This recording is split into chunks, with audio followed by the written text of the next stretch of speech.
Assalamualaikum warahmatullahi wabarakatuh. Salam sejahtera, salam Om Swastiastu, Namo Buddhaya, salam kebajikan. Kepada yang terhormat Bu Eva Puspawanti, selalu dosen pengampu mata kuliah Analisa Laporan Keuangan kelas K, dan kepada teman-teman yang saya banggakan. Di sini dari kelompok 5 akan mempresentasikan bab 7, yaitu analisis arus kas. Sebelum kami mempresentasikan hasil materi kami akan memperkenalkan diri terlebih dahulu. Yaitu yang pertama ada Devi Fridayanti dengan akhiran NPM 001, lalu ada Laila Tusaroh dengan akhiran NPM 014, lalu ada Adelia Putri Meilawati dengan akhiran NPM 030, ada Safira Nur Azizah dengan akhiran NPM 155, ada Adelia Puspitasari dengan akhiran NPM 158, dan ada Muhammad Akbar Rozak dengan akhiran NPM 211. Baik, materi pertama itu ada relevansi uang kas. Kas itu adalah aset yang paling likuid dan menawarkan likuiditas dan fleksibilitas bagi perusahaan. Kas merupakan awal dan akhir siklus operasi perusahaan. Aktivitas operasi perusahaan melibatkan konversi kas menjadi berbagai aset seperti persediaan yang digunakan untuk menghasilkan piutang dari penjualan kredit. Siklus operasi selesai ketika proses penagihan pengembalian kas ke perusahaan yang memungkinkan siklus operasi baru dimulai. Menganalisis arus kas masuk dan keluar perusahaan serta sumber operasi pembiayaan atau investasinya merupakan salah satu latihan investasi yang paling penting. Analisis ini membantu dalam menilai likuiditas, solvabilitas, dan fleksibilitas keuangan. Yaitu likuiditas itu sendiri adalah kedekatan aset dan liabilitas dengan kas.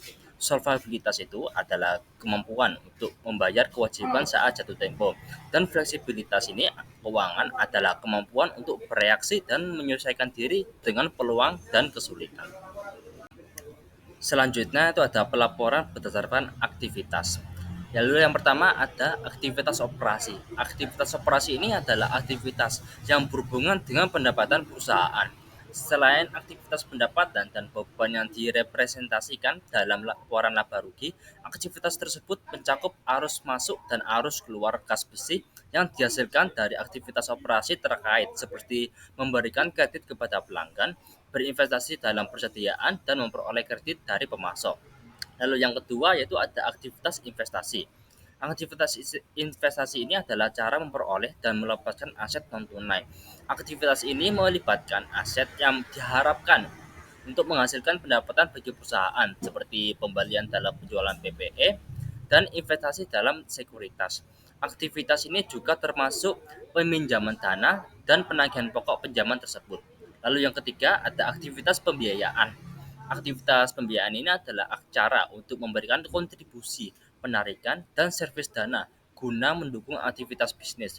Aktivitas ini mencakup peminjaman dan pembayaran kembali dana dengan obligasi dan pinjaman lainnya. Aktivitas ini juga mencakup kontribusi dan penarikan oleh pemilik dan pengembalian dividen mereka atas investasi mereka.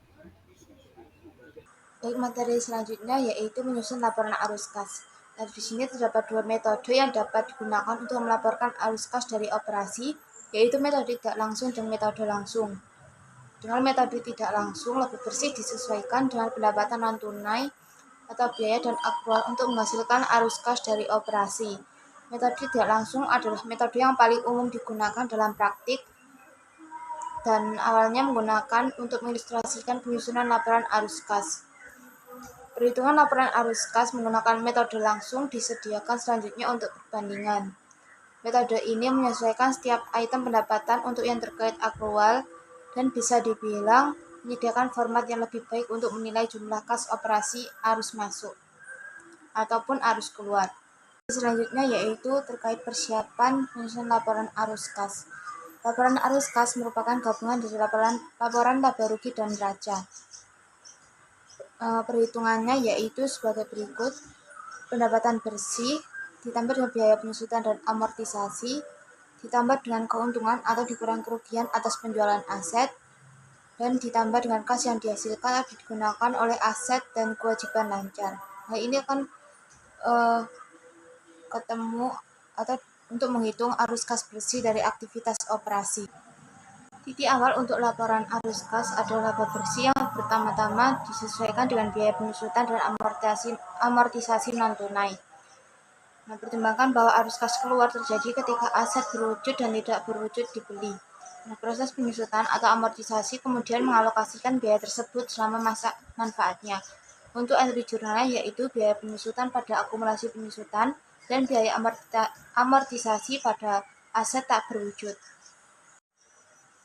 Karena laporan arus kas berfokus pada arus kas, maka di sini kita perlu menghilangkan hal-hal tersebut biaya non-tunai yang diakui dalam perhitungan laba bersih. Oleh karena itu ditambahkan kembali biaya penyusutan dan amortisasi. Menambahkan penyusutan dan amortisasi beban tidak meningkatkan arus kas operasi.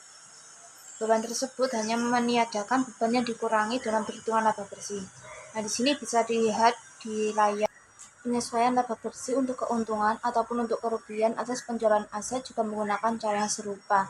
Tujuan penyesuaian tidak untuk menghilangkan keuntungan atau kerugian investasi secara keseluruhan, tetapi untuk memindahkannya dari bagian operasi laporan arus kas. Arus kas masuk dari penjualan aset ini tercermin dalam arus kas bersih dari aktivitas investasi. Penyesuaian akhir melibatkan analisis kas yang dihasilkan dan digunakan oleh perusahaan aset dan kewajiban lancar. Langkah terakhir dalam penyusunan arus kas dari operasi adalah untuk memeriksa perubahan aset lancar atau kewajiban. Itu topik khusus atau spesial topik. Pada bagian topik khusus ini menyajikan beberapa keadaan khusus yang biasanya muncul sehubungan dengan laporan arus kas. Yang pertama, investasi metode ekuitas. Berdasarkan metode akuntansi ekuitas, investor mencatat persentase bunga atas laba perusahaan investi sebagai pendapatan dan mencatat dividen yang diterima sebagai pengurangan saldo investasi. Bagian laba yang belum dibagikan merupakan pendapatan non-tunai dan harus dihilangkan dalam laporan arus kas. Yang kedua, akuisisi perusahaan dengan saham. Ketika satu perusahaan membeli perusahaan lain dengan saham, aset dan liabilitas konsolidasi meningkat bersamaan dengan akun ekuitas. Namun, hanya perubahan dalam akun-akun neraca yang diakibatkan oleh transaksi kas yang akan dilaporkan dalam laporan arus kas. Lalu yang ketiga, biaya imbalan pasca kerja, program pensiun, dan imbalan pasca kerja lainnya menimbulkan beban biaya jasa dan bunga setelah dikurangi dengan imbal hasil yang diharapkan dari aset program. Dan yang terakhir, sekuritisasi piutang usaha.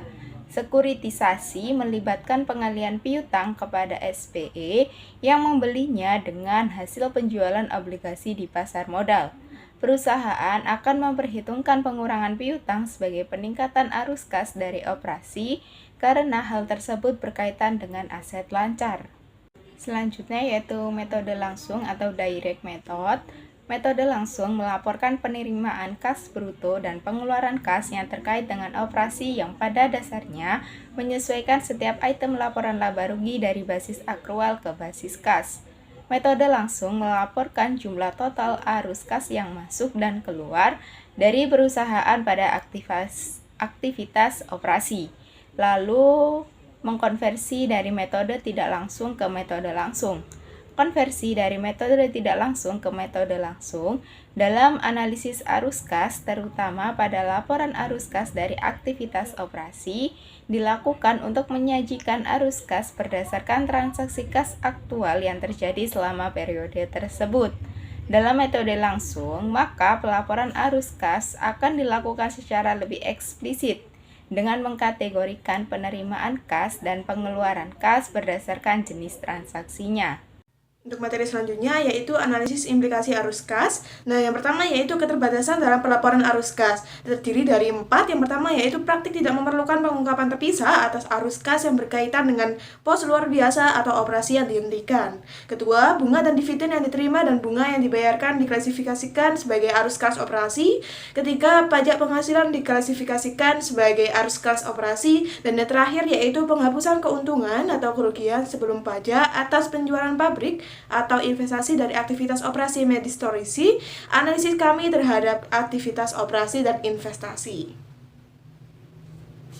Untuk selanjutnya yaitu menafsirkan arus kas dan laba bersih. Apa sih arus kas operasional itu? Yaitu pandangan yang lebih luas tentang aktivitas operasi daripada laba bersih yang mencakup semua aktivitas yang berhubungan dengan penghasilan suatu perusahaan yang tidak hanya menyangkut pendapatan dan beban tetapi juga permintaan kas dari aktivitas.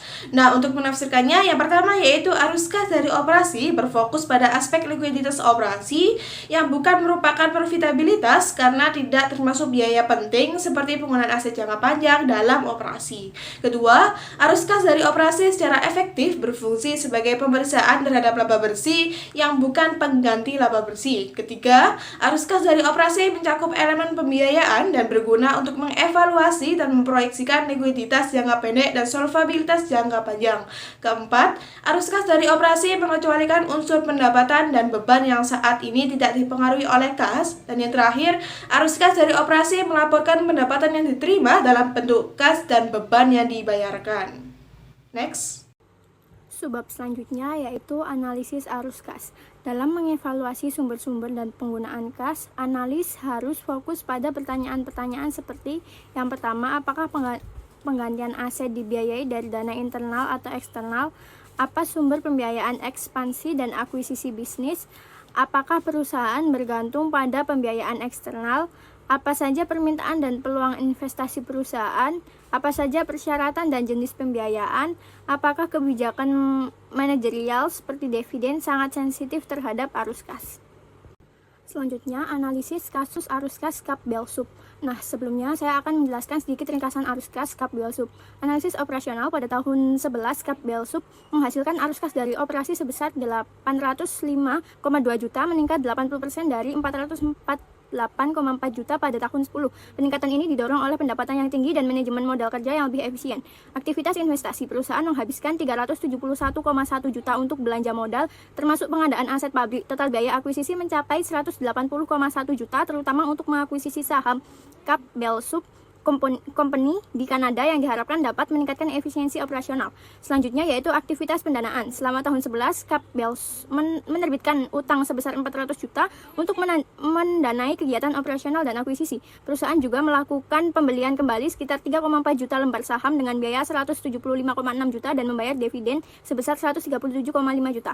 Nah, selama periode 6 tahun ini sumber-sumber utama kas operasi 3.010 juta, utang jangka panjang 854 juta, dan utang jangka pendek 737 juta. Penggunaan utamanya adalah pembelian pabrik dikurangi penjualan sebesar 1.647 juta, akuisisi bisnis dikurangi penjualan sebesar 718 juta, dan dividen kas sebesar 649 juta. Selama periode 6 tahun ini, kas dan setara kas meningkat sebesar 24 juta. Sumber-sumber kas dari operasi sebagai persentase dari total sumber rata-rata 55,7% dengan titik terendah 31,3% di tahun 9. Tahun ke-11 merupakan tahun yang paling menguntungkan dari ke-6 tahun tersebut yang mencerminkan pemulihan setelah 2 tahun kinerja yang buruk dan aktivitas restrukturisasi. Selama periode 6 tahun ini, kas dari operasi mencakup kas bersih yang digunakan dalam aktivitas investasi dan hampir semua dividen yang dibayarkan. Arus kas sebagian terisolasi dari penurunan tajam dalam laba untuk tahun 9 dan 10 karena biaya restrukturisasi sebesar 682 juta tidak melibatkan pengeluaran kas. Selanjutnya, kesimpulan dari analisis arus kas Kap Belsub menguraikan wawasan penting dari analisis laporan keuangan dan arus kas. Analisis ini membantu menilai kualitas keputusan manajemen dan dampaknya terhadap hasil operasi dan posisi keuangan perusahaan dari waktu ke waktu. Dengan melihat jangka panjang, kita dapat memahami bagaimana manajemen menghadapi perubahan bisnis dan memanfaatkan peluang. Kesimpulan dari analisis arus kas mencakup pengalokasian sumber daya, pengurangan investasi, dan sumber tambahan kas. Selain itu, analisis ini memberikan gambaran tentang ukuran, komposisi, dan stabilitas arus kas. Pola arus kas mencakup investasi jangka pendek dan dampaknya terhadap penjualan. Komponen arus kas operasi sangat penting untuk menilai stabilitas sumber kas. Misalnya, arus kas yang dihasilkan dari sekuritisasi, piutang, dan pengurangan persediaan sering kali tidak dapat diandalkan. Peningkatan kewajiban lancar juga tidak selalu menjadi sumber kas yang berkelanjutan, karena dapat mengakibatkan biaya tambahan dari pemasok. Secara keseluruhan, analisis arus kas membantu mengidentifikasi sumber kas yang lebih stabil dan berkelanjutan. Selanjutnya, pengukuran arus kas alternatif. Pengguna terkadang menghitung pendapatan bersih ditambah depresiasi dan amortisasi sebagai proksi kasar untuk arus kas operasi. Salah satu varian dari ukuran ini adalah yang populer, EBITDA, pendapatan sebelum bunga, pajak, depresiasi, dan amortisasi. Ukuran ini mengalami beberapa masalah. Yang pertama, penambahan kembali penyusutan kadang-kadang diartikan sebagai biaya tidak sah. Beberapa pihak menafsirkan penambahan penyusutan sebagai indikasi bahwa uang tunai telah disediakan untuk pengisian kembali aset jangka panjang. Dan yang ketiga, laba bersih ditambah penyusutan mengabaikan perubahan dalam akun modal kerja yang terdiri dari sisa arus kas bersih dari aktivitas operasi. Selanjutnya, perusahaan dan kondisi ekonomi. Yang pertama yaitu neraca menunjukkan aset perusahaan pada suatu titik waktu dan bagaimana aset tersebut dibiayai, sementara laporan laba rugi menggambarkan hasil operasi selama periode tertentu. Laba bersih berkaitan dengan arus kas melalui penyesuaian akun neraca. Perusahaan yang menguntungkan sering menghadapi masalah likuiditas meskipun penjualan meningkat, yang dapat membatasi kas untuk memenuhi kewajiban jangka pendek. Yang kedua, penting untuk memisahkan kinerja operasi dari aktivitas investasi dan pendanaan. Laporan arus kas menjelaskan implikasi aktivitas pendapatan terhadap arus kas dan menunjukkan perbedaan antara laba bersih dan arus kas dari operasi yang sangat penting untuk kesehatan keuangan jangka panjang perusahaan. Yang ketiga, perusahaan yang sukses dapat menghadapi peningkatan investasi dalam piutang dan persediaan, sementara perusahaan yang tidak sukses mungkin mengalami penurunan arus kas akibat perlambatan dalam perputaran piutang dan persediaan. Meskipun perusahaan yang tidak sukses bisa mengurangi piutang dan persediaan untuk meningkatkan arus kas, langkah ini sering mengorbankan layanan pelanggan dan laba. Yang keempat, interpretasi perubahan dalam modal kerja operasional perlu mempertimbangkan kondisi ekonomi. Peningkatan piutang dan persediaan bisa menunjukkan permintaan yang meningkat atau ketidakmampuan dalam penagihan dan manajemen persediaan. Kondisi inflasi menambah tantangan keuangan seperti kebutuhan mengganti aset dan meningkatkan investasi. Yang terakhir yaitu laporan arus kas memberikan wawasan tentang bagaimana manajemen menghadapi kondisi tersebut dengan fokus pada arus kas dari operasi setelah memperhitungkan pengeluaran dan dividen. Selanjutnya kita akan membahas tentang arus kas bebas. Jadi turunan analitis yang berguna dari laporan arus kas itu adalah perhitungan arus kas bebas. Seperti halnya dalam pengukuran analitis lainnya, kita harus memperhatikan komponen-komponen yang ada dalam perhitungan. Tujuan tersembunyi dalam melaporkan komponen-komponen yang digunakan dalam membandingkan arus kas bebas itu bisa untuk mempengaruhi kegunaannya.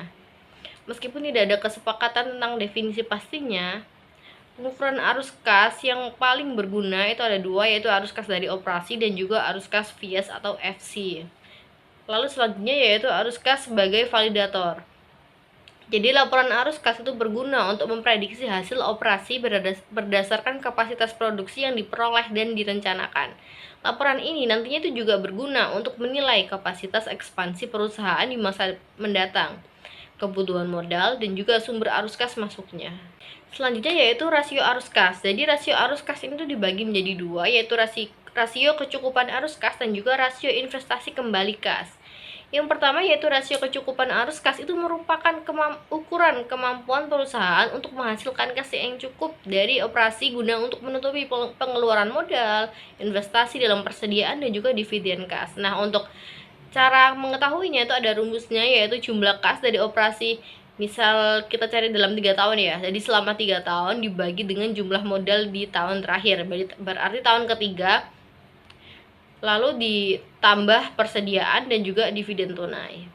Nah, lalu yang kedua yaitu rasio investasi kembali kas. Ini tuh merupakan ukuran presentasi investasi dalam aset yang mewakili kas operasi ditahan dan diinvestasikan kembali dalam perusahaan untuk mengganti aset dan pertumbuhan operasi. Nah, untuk rumusnya sendiri yaitu arus kas operasinya dikurangi dividen terlebih dahulu ya, lalu dibagi dengan pabrik kotor, ditambah investasi aset lain, ditambah lagi dengan modal kerja. Baik, sekian presentasi dari kelompok kami.